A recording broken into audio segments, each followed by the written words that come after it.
nation's border, we'll be there, follow and more. Be on, we carry on, for nothing will stop the Army Air Force.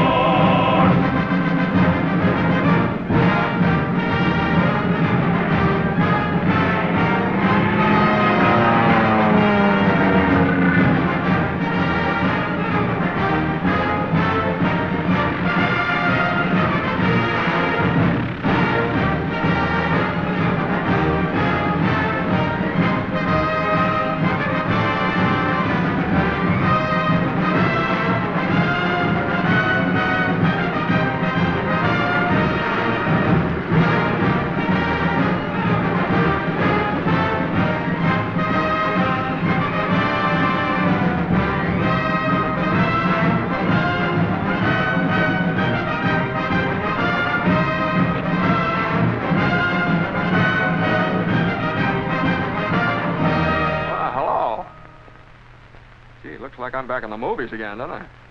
Well, as a matter of fact, I like to do some talking. Just don't go away until I get this thing off.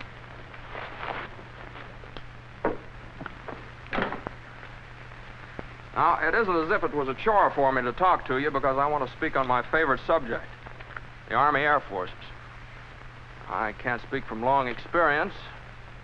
I've only been in the service a year, but I've learned a lot about what the Air Forces have to offer. That's what I want to talk to you about. Right now, the greatest mass mobilization in the history of the world is taking place. Men from cities, towns, farms, married men and single men, brothers, sweethearts, husbands, fathers and sons, businessmen and workers from the factories, and students from colleges and high schools all over America. They're mobilizing, joining up, or having their numbers pulled out of a fishbowl. And this war we're fighting today and tomorrow and the next day until we win is a war of the air. And the whole world knows that. Our factories know that. So, interceptors, pursuit ships, light bombers, medium bombers, and flying fortresses are rolling out of those factories. 65,000 fighting planes this year. 100,000 fighting planes next year.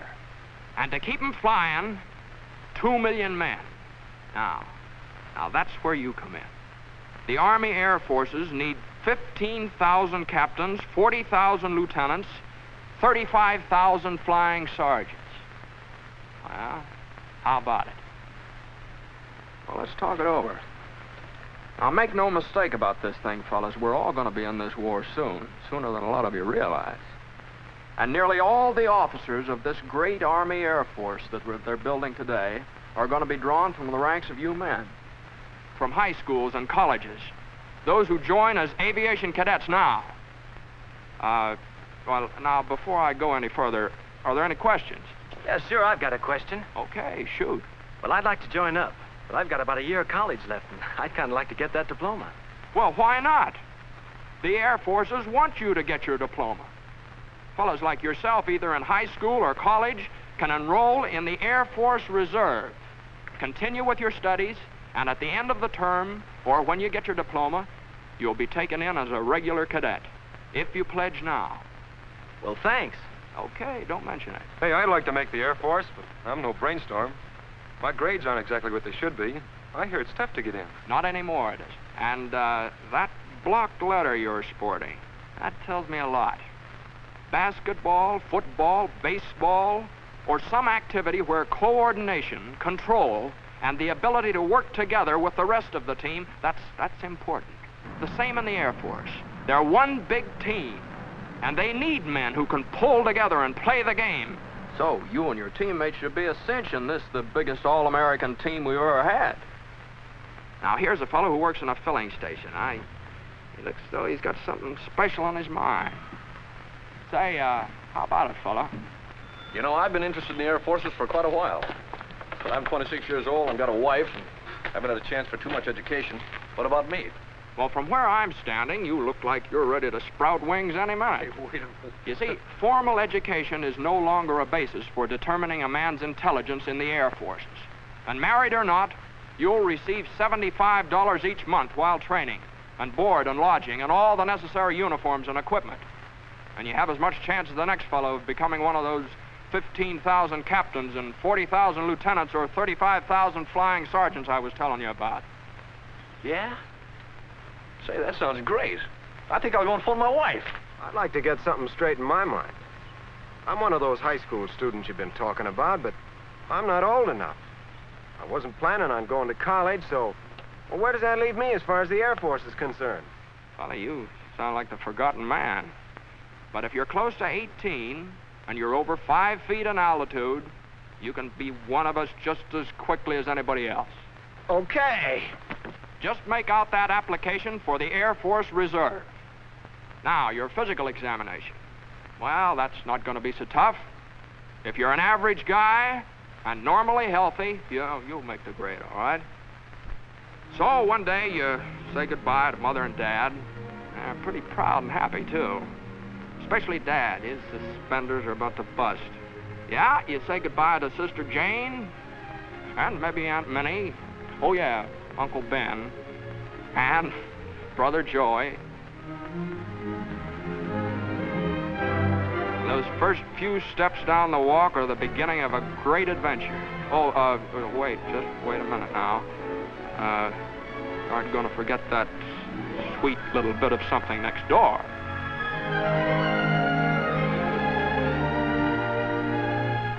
And you're on the train with a lot of other fellas. Probably many from your own school or neighborhood. Oh, yeah, I forgot to say, Uncle Sam bought your ticket. And your destination reads any one of a number of reception centers, maybe in California, maybe down in Texas. It's here that lasting friendships are made because you and your teammates are aiming for the same goal. That big, beautiful, wonderful V that spells victory. And now it begins. Now, here's a sort of a composite picture of what happens to you in the first few weeks of your aviation cadet training. Now, you find your room, meet your roommate, get a haircut, Army style, and try on a new pair of shoes and a new uniform that really fits. Then, time to eat. Those chops are on the fire. You eat with a few hundred other guys just as hungry as you are. In ground school, officers with years of experience patiently explain what makes them fly. And then one day, when class is over, you get all rigged out in what the well-dressed birdman will wear. You feel like quite a guy as you meet your flying instructor. But always in your memory will be the thrill of that first beautiful morning when you took off for the first time. Now, what you're going to see next isn't considered exactly a part of the regular training course. But you're a chump if you don't include it in your curriculum.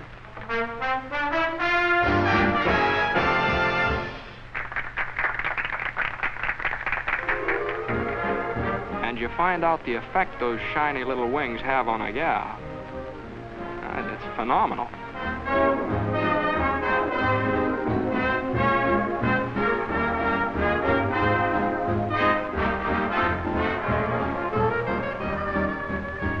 And now, mister, take the air. And he did.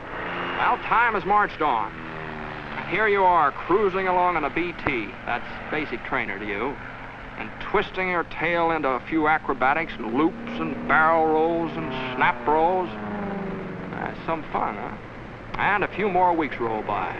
You find yourself in still another plane. An advanced trainer this time. Yes, indeed, you're really getting up in the world at the rate of nearly 200 miles an hour. But you think this is something. Well, now, just wait. Fellas, shake hands with Mr. B-17 and a few of his big brothers. Now, watch out now, he's tough. Those 4 motors roaring through the sky like a thunderstorm, they can't fool with them. American workmen, the finest master mechanics in the world, put those motors together.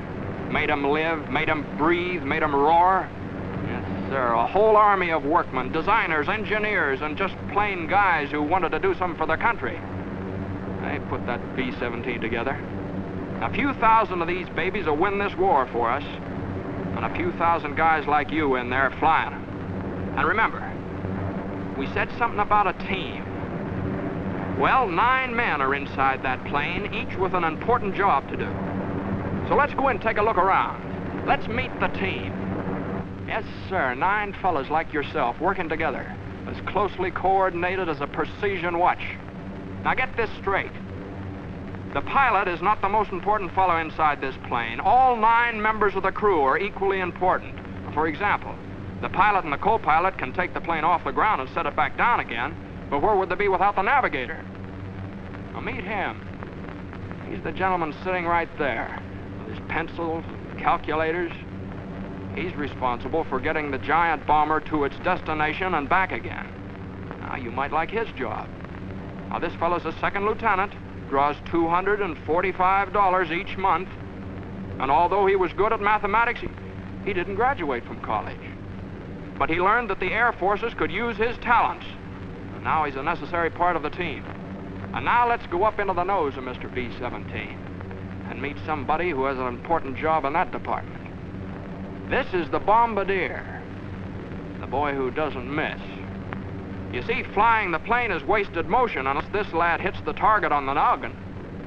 The finest pilots in the Air Force would be behind the 8 ball if the bombardier couldn't hit straight.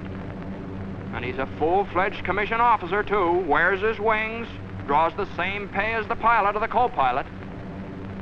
Now, back in the main body of the plane, we've got some more important positions. This fella is the #1 engineer. He keeps the motors turning and the thousands of working parts all through the bomber inspected and in repair. And then comes the radio operator, who keeps the bomber in constant communication with its home base, and the photographer, who keeps a photographic record of what takes place on the earth below while the bomber's on its mission. He's sort of an official scorekeeper, checking up for future reference.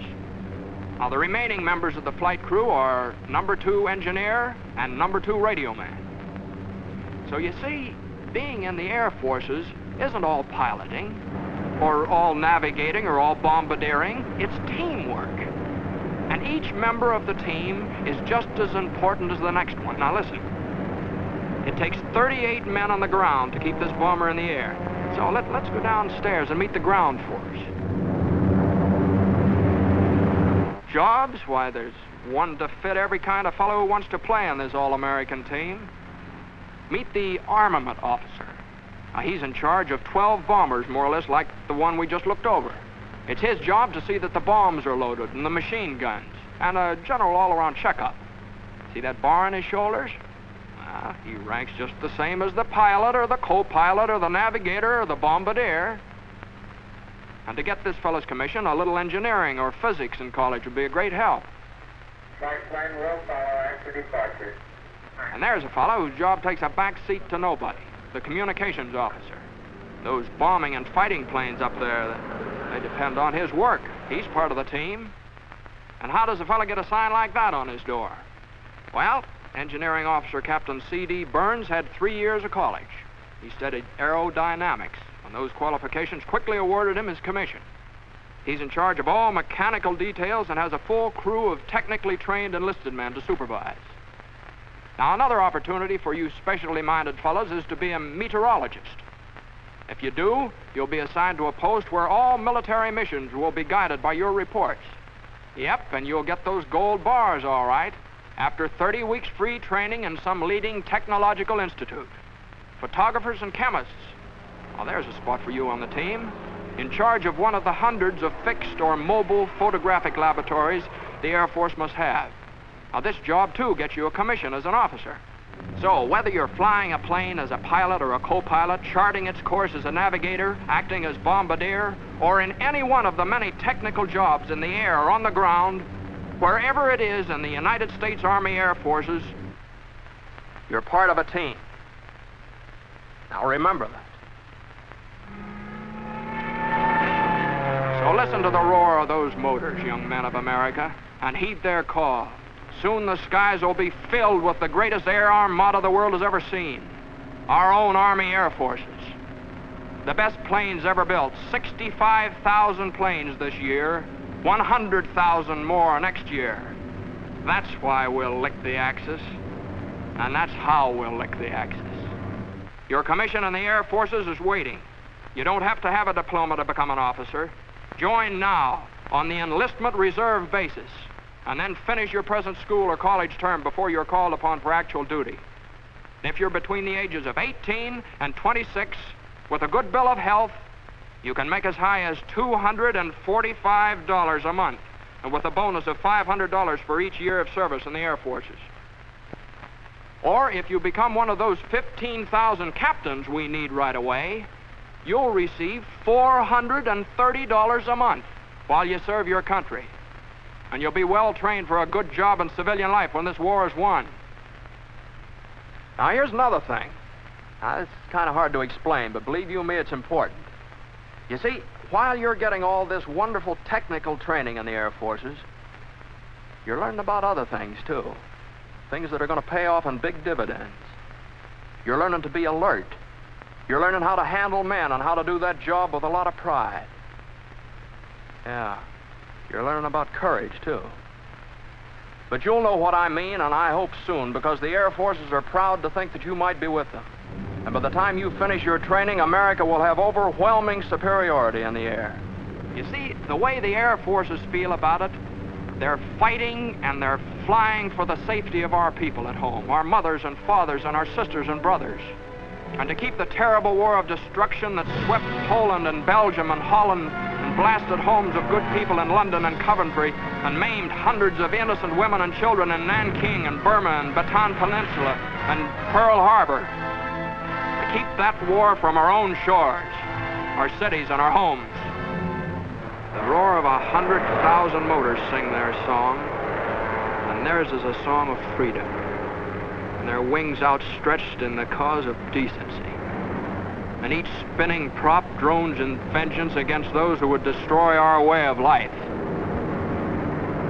But somebody's got to fly 'em. A lot of somebodies have got to fly 'em. Now, this is your place. This is where you'll serve America best. Young men of America, your future's in the sky. Your wings are waiting.